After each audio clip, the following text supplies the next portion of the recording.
Super star Mahesh Babu, Trivikram శ్రీనివాసుల కాంబినేషన్లో రూపుదిద్దుకున్న గుంటూరు కారం cinema release అయిన థియేటర్ దగ్గర నెలకొన్న హడావిడి చూస్తుంటే ఈ సంవత్సరం సంక్రాంతి పండుగ జనవరి 12వ తేదీని మొదలైనట్టు కనిపిస్తుంది.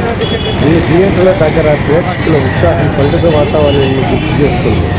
అభిమానుల ప్రేక్షకుల కళలోని ఆనందం చూస్తుంటే ఈ సీజన్కు వస్తున్న అన్ని సినిమాల్లో ఈ గుంటూరు కారమే ఎక్కువ రికార్డును క్రియేట్ చేసే విధంగా ఉంది.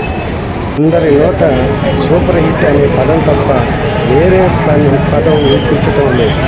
అందుకే ఈ సంక్రాంతికి వస్తున్న సినిమాలన్నింటిలో ఈ గుంటూరు కారం నెంబర్ 1.